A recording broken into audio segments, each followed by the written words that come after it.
Salut les gars, le Real de Madrid humilie le FC Barcelone de Lamine Yamal.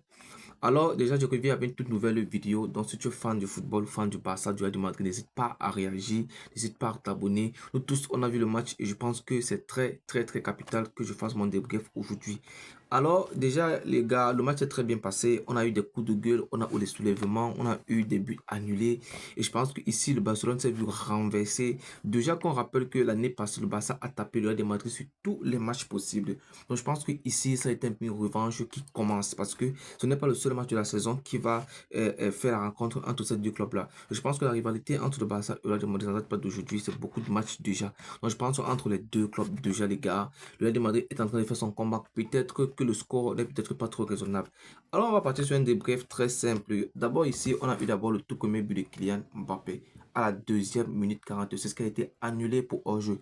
Dites-moi où il y a l'hors-jeu. Parce qu'il y a beaucoup de personnes qui viennent ici là dire que le Real de Madrid c'est un club qui vole, ils se plaignent trop, beaucoup trop de plaintes, de favoritisme. Mais dites-moi là, où est l'hors-jeu?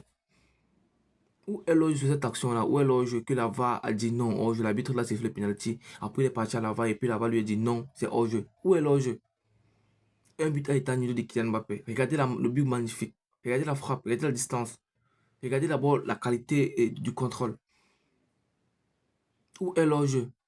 Après, on va repartir directement sur une passe D. On va voir directement Mbappé qui va marquer.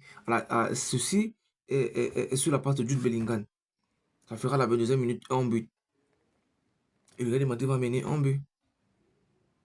On sera encore de s'enflammer sur le terrain et tout, et tout, et tout, et tout, et tout. On va avoir un peu de coups de gueule, des coups de pression, des retards d'action. Et puis, on va voir un Valverde dès qu'il va prendre un carton jaune. Oui, c'est raisonnable. Il a fait une faute, d'accord. Mais quand les gens viennent se plaindre, que le Real de Madrid se plaint trop. Dans ce match-là, on a eu combien de buts annulés? Bah, il faut répondre, il faut le savoir, il y a combien de buts annulés. Combien de personnes ici que j'ai vu sur TikTok, des créateurs de contenu qui sont fans du Barça, qui n'ont pas pu raisonner en tant que fan.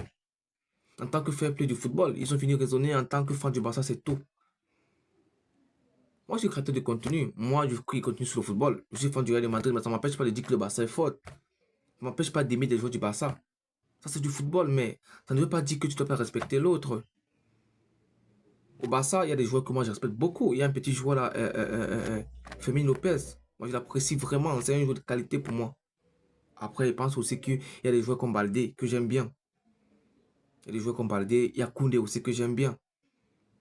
Mais je suis fan du Real de Madrid. Ça montre que je suis fair play. Pourquoi pleurer? Il y a Pedri qui est un génie. J'ai fait une vidéo sur lui où je parlais que c'est un génie qui n'a pas donné à ta juste place. Peut-être que je n'ai pas publié sur Facebook, j'ai publié sur YouTube, j'ai publié sur TikTok. Pourquoi les gens ne comprennent pas ça? Après le match, on a eu l'égalisation de Ferran Torres. Après ça, on a eu la mi-temps. Après ça, on a eu des gros soulèvements. On a eu un Yamal qui n'était pas résistant parce qu'il a beaucoup trop parlé. Le joueur, il a parlé, il a parlé, il a parlé, il a parlé, il a parlé, mais sur le terrain, il n'a pas joué.